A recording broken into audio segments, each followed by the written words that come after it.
can see.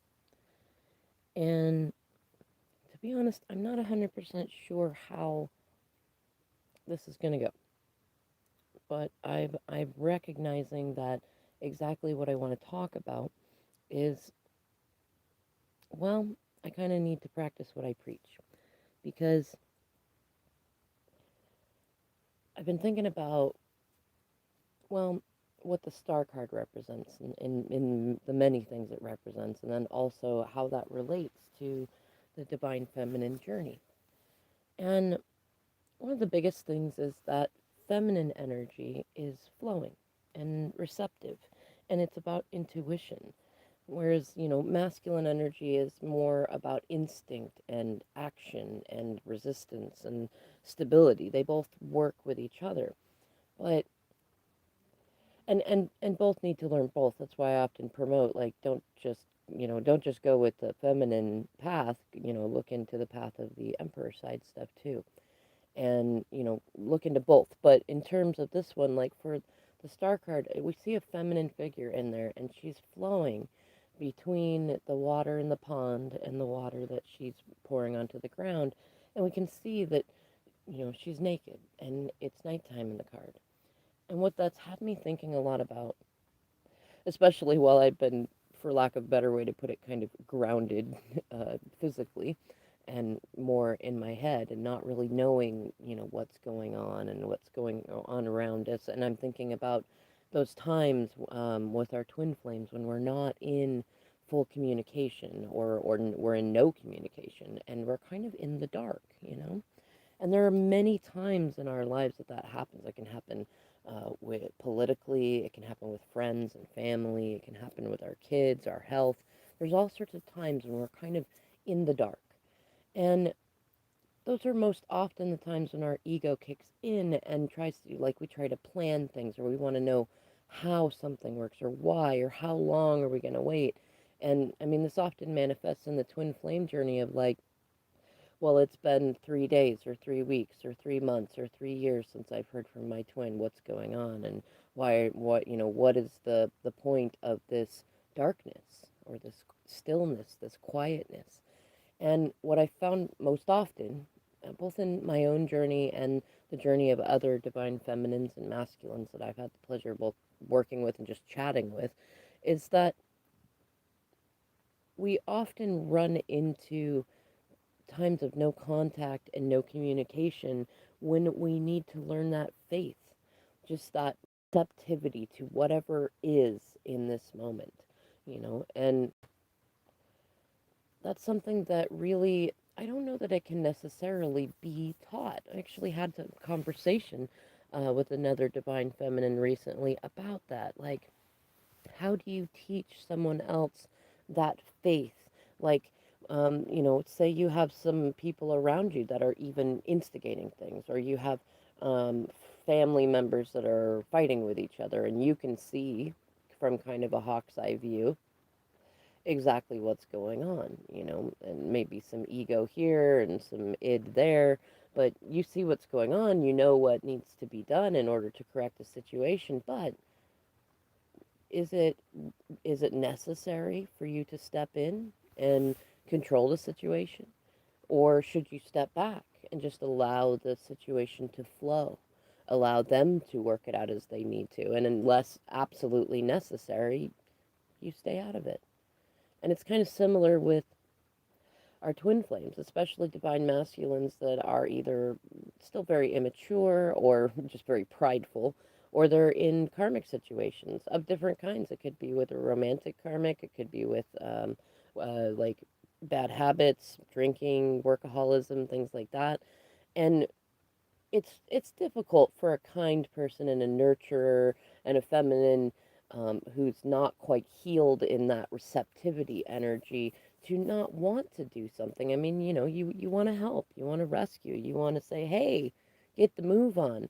But that's masculine energy. That's what they're supposed to be mastering. Oftentimes, divine masculines are not in their divine masculine energy because they're sitting in feminine energy. They're being very passive. They're allowing things to happen to them that they really should be standing up and saying no thank you to, or I'm going to go this direction. Whereas we feminines will be in, in the masculine energy saying you're supposed to do this and you're supposed to do that, or even if it's just in our thoughts, well, they're supposed to apologize, or they're supposed to take this action, or they're supposed to fix this, or they're supposed to come to me, and we're in this like action energy, which creates resistance. And one of the most beautiful things that the star card represents is that flowing feminine energy. And like, if you look into any of the, quote unquote gurus, for lack of a better way to put it, Abraham Hicks, Eckhart Tolle, even Bashar, Tony Robbins, any of them, what they talk about is getting into this flow and getting out of your own head and letting go of needing to know how or why, or worrying about what other people think, or trying to force somebody else to behave in a way that is satisfying to you so that you can feel good, and instead being in an energy of allowing, just allowing, just allow things to happen. Yes, even things that you aren't your cup of tea, you know? And in terms of the divine feminine journey, this applies not just to allowing your divine masculine to just let them do whatever it is that they need to do. For one thing, they're not going to come back to you and, or be open to even coming back to you if you're still in that resistant energy, even if it's just in your mind and your heart. It's that, Spirit's going to keep it apart until you're comfortable with all things as they are, all outcomes, all timelines, regardless. And for two, just psychologically, if you're in separation, either whether you've not yet been in relationship or union with your DM, or whether you have and you're in separation from that for a while, if you've got this agenda of like you're only interacting with them because you're wondering when you're going to be back together, or what they're doing, or the hows, the whens, and the whys, even if they don't consciously sense that, they're going to sense that on a unconscious, on a subconscious level, and that's an ulterior motive. You're not just enjoying their time in whatever time it comes in. And all humans are resistant to that. It feels like like you're in transaction energy rather than receptivity energy, and you're treating your interactions with them like it's your life source rather than just this like cherry on top. Like when you can get to a place where you're just flowing, like, like water down a stream, to where, when you have interactions with them, it's wonderful and you love it and you get to enjoy it, and you're honest. You're not hiding anything, but you're also not like necessarily pouring out all of your emotions in one place. Like you're just comfortable. You're just enjoying a joke or two, or a simple communication. Like that is flowing receptive energy, and that is what starts to bring union forward. But more importantly, you need to be able to be in that place of receptivity when you're doing your missions, when people come to you in order to, like, spirit will bring people to you who, I mean, some of them do need some masculine type energy, like to be told what to do.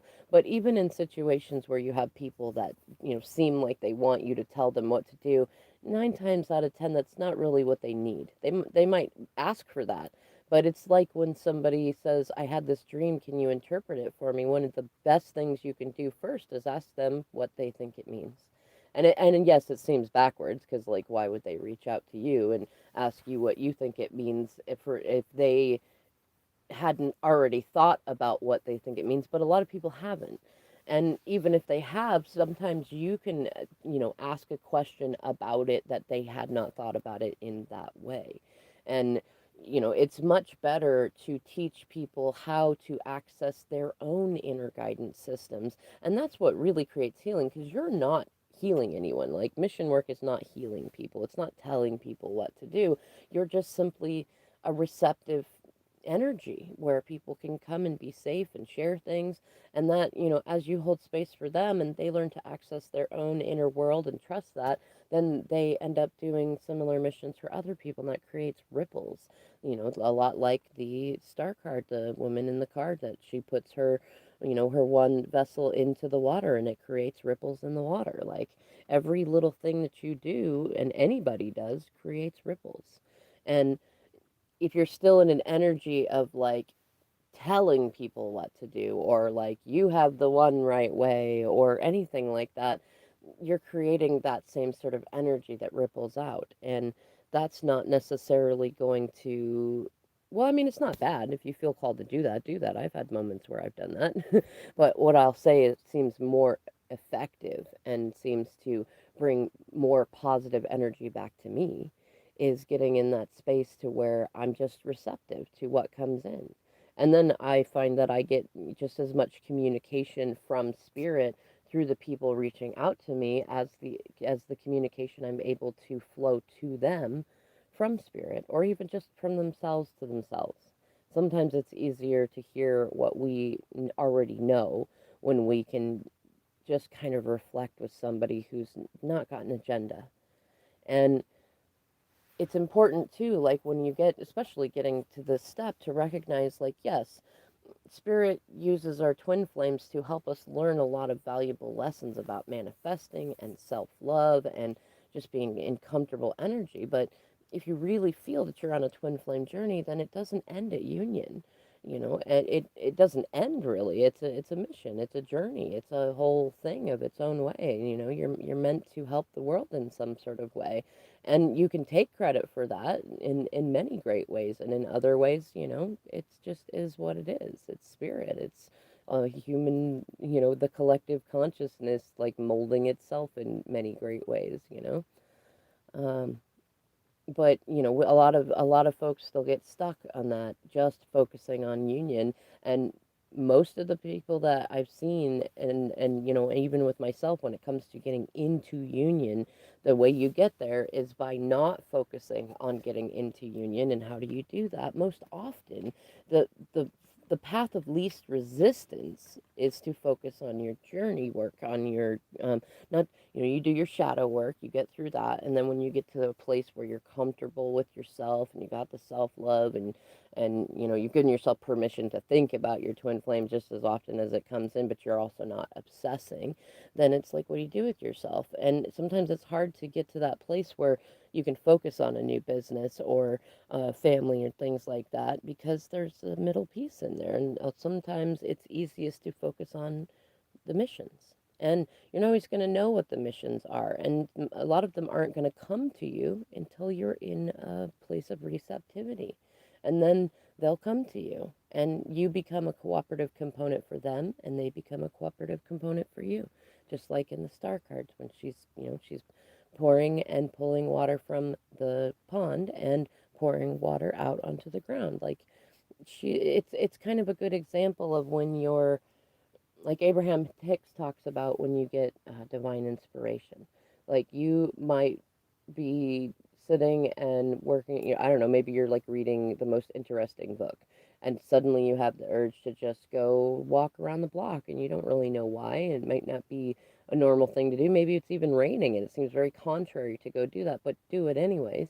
And then as you go walk, maybe you find a cool feather, or $20, or you run into somebody that you haven't seen in ages, or you meet a new person and they've got some sort of cool inspiration for you. Like, we don't know why exactly the figure in the star card is pouring water out onto the ground, but I think it's a good example of that. We don't need to know, and the figure in there doesn't need to know.